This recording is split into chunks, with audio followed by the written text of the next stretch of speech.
Hey good people, and welcome back to the channel.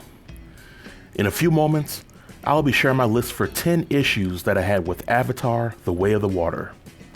That's right folks, on yesterday I had an opportunity to watch the much anticipated sequel to Avatar, and while I was thoroughly impressed with the movie's special effects and action sequences, the story was a huge letdown for me, especially considering that the movie had taken 13 years to make. And all of the things on my list will be related to how I felt about Avatar's plot. But before we get into the list, I'll say that the things on my list are in no particular order, and some of you who are tuning into this video may not even have any issues with what I'm about to say. But without any further delay, let's get into this list. The first issue that I had with this Avatar sequel was that there were no scenes that showed what happened to the humans that were exiled at the end of the first movie. For me, it would have been nice to see the movie open up with the humans returning to Earth after their 6-year journey, and seeing the humans come up with a new strategy to deal with the threat of the Na'vi before vowing to return back to Pandora. A good 5 to 10 minute scene showing these things would have made the world of difference, versus just showing the humans coming back out of the blue. And with the humans coming back out of the blue, I have to move on to my second issue with the Avatar sequel, which was why Jake wasn't prepared for the return of the humans. At the end of Avatar, the Na'vi, as well as the humans who stayed behind, had control of all the leftover military equipment. With Jake being the leader of the clan, why didn't he train all his warriors on how to use guns and other weapons in the event that the humans returned? Sure, one could argue that teaching the Na'vi how to shoot would be considered expecting them to assimilate to the ways of the Sky People, but nearly all the Na'vi in this movie spoke English, which I would consider a form of assimilation, but that's just my opinion.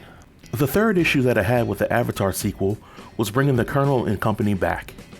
In this movie, the Colonel and some of the deceased soldiers from the first movie were brought back in the form of avatars, complete with memories of their human counterparts being implanted in them. But with this decision comes a ton of plot holes.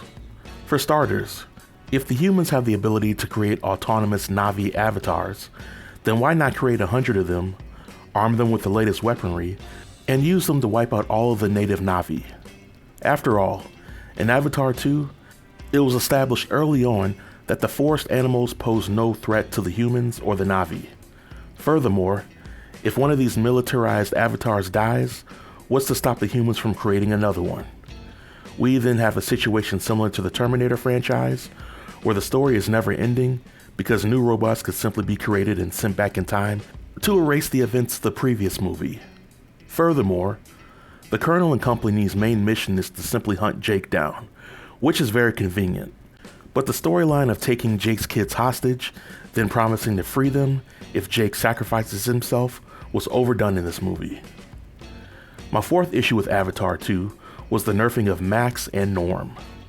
Max and Norm played a pivotal role in the first movie, but in this movie, their presence is merely reduced to being supportive characters with little to nothing to do. It would have been nice to see them have a bigger impact on the story. My fifth issue of Avatar 2 was the reason for the humans returning to Pandora. In the first movie, the humans were on Pandora to broker a deal with the Na'vi so that they could mine unobtainium, and one could argue that the only reason the humans were unsuccessful was because they didn't just want to kill all the native population and take what they wanted. In this movie, the humans prove that they don't mind killing the Na'vi and the wildlife, but now the humans want to colonize Pandora, which is silly in my opinion. If mining was the primary goal for the humans in the first movie, then they could have easily continued that mission in this movie. But with the humans now wanting to colonize Pandora, to me, it means that the humans are willing to work harder and not smarter for the same failed results.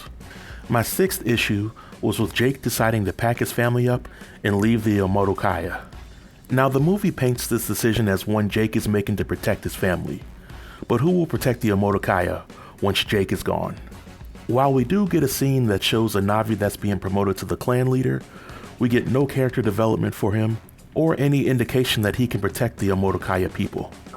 I think that this is significant because in the first movie, the humans were dead set on destroying the Tree of Souls, and they came close to accomplishing it. In this sequel, with Jake gone, there was really nothing preventing the humans from going in for round 2, and the threat of the humans doing that should have been enough justification for Jake and his family to stay and fight it out. Not to mention that the Omotokaya were already devastated when the humans burned down their home in the first movie. To me, it seems like Jake's decision to leave with his family was rooted in him being selfish versus him wanting to save as many clan members as he could. My 7th issue with the movie was Jake's son, Loak. Loak should have been named Can't Get Right, because he never listened to Jake or the family members, and much of the conflict in this movie is centered around him not listening. And his idiotic decisions caused his siblings to get captured, as well as Jake to nearly die on several occasions.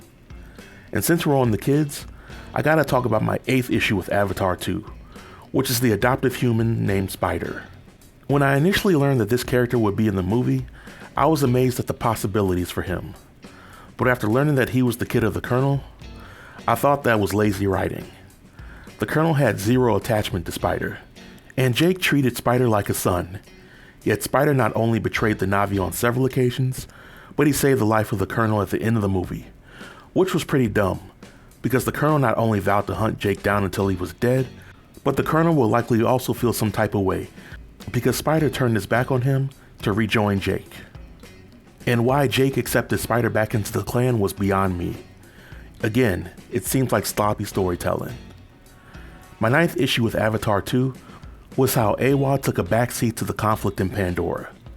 In first Avatar, there was much mystery surrounded by the deity Eywa, but one thing that we knew was that when Jake called on her for help, Eywa responded.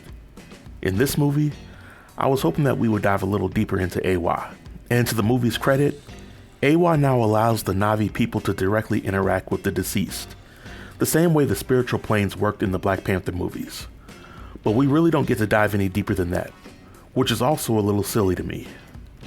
And my 10th and final issue with Avatar 2 was the runtime for the movie. With a movie that was a little over 3 hours long, I was expecting a story that would somewhat balance out the action and fantastic set pieces. But instead, we get a movie that has a ton of eye candy and no substance to back it up. In my opinion, what truly worked in the first Avatar movie was that the story was kept simple, but it focused on the relationships and motivations of certain characters.